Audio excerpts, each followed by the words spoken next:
I'm president of ETC, which is the City of Baltimore's Technology and Innovation Center, and we are a proud venture of the Baltimore Development Corporation. We have been around for over 20 years. We work with every stage of technology or life sciences startup. We help them find out what they don't know, and get them to grow, improve, and stay in Baltimore, or at least the state of Maryland.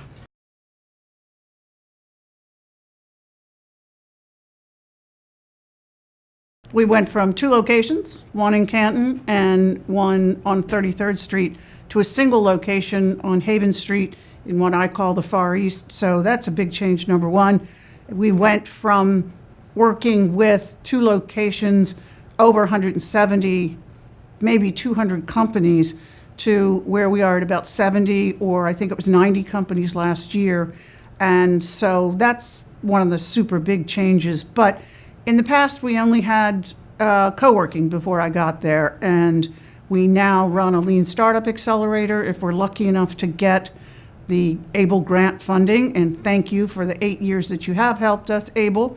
We also have what we call a pioneer program now, which is for early stage or people that are full-time employed with a side hustle, and it's an evening program. And you know, I always like to say, it's to find out if they suck or the idea sucks, and they should keep their jobs. So, and then we also have a very vibrant and active co-working space.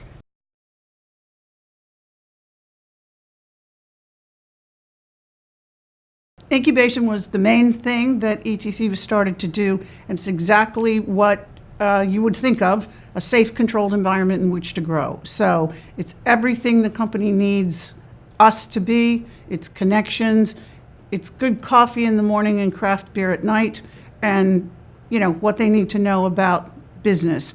The co-working is you simply go online, swipe your credit card, and you literally rent a desk for a day or a week or a month.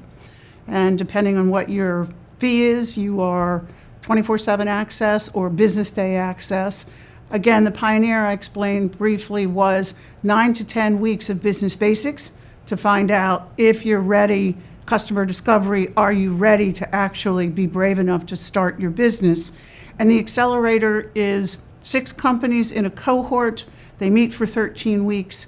ABLE awards them $25,000 in seed funding. We work with them, and at the end, this is the 4th year in a row, they pitch to see who gets an additional $100,000.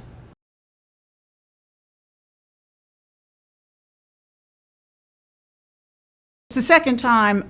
The year before, the same UBI Global gave us, I want to say, top 7. Yeah, and on top of that, that's a global number, top 5, but in the US and North America, we're number 1.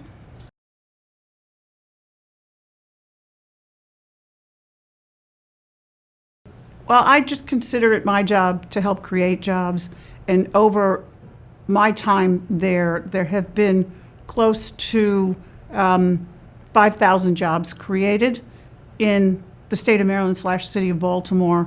A lot of the companies, in fact, I want to say close to 75% are still in business, which doesn't usually happen with a startup. And so the other thing is our companies have a $1.4 billion economic impact on the state of Maryland. So that's a lot of money.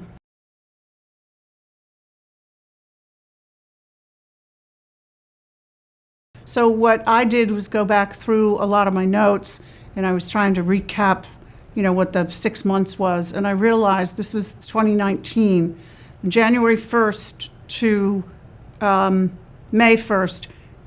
Not my team, but I had made 150 connections for my companies. So that's the number one thing that these companies need is, who do you know?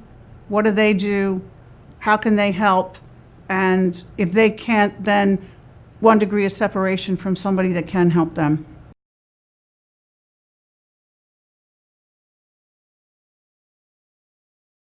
That this is a great place to start a business and a great place to grow a business. And while We have some issues about risk-averse capital being available. More and more and more of that is coming. And so you no longer have to go search for money outside of this city, which is amazing, affordable, walkable, and an incredible place to start a business.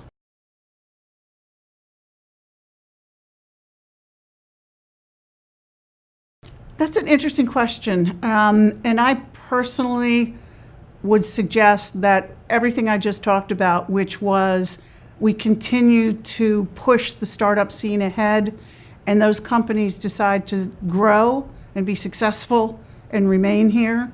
And because of that capital being available, they don't have to go to Boston. They don't have to go to Silicon Valley.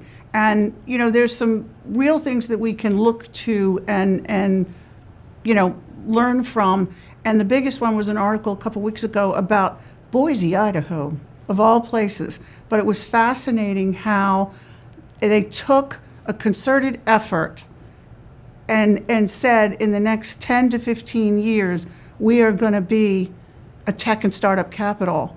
And they've enticed a lot of people from the big West Coast cities. And so that meant they created infrastructure. It meant that they had some of the right things in place in order to make that happen.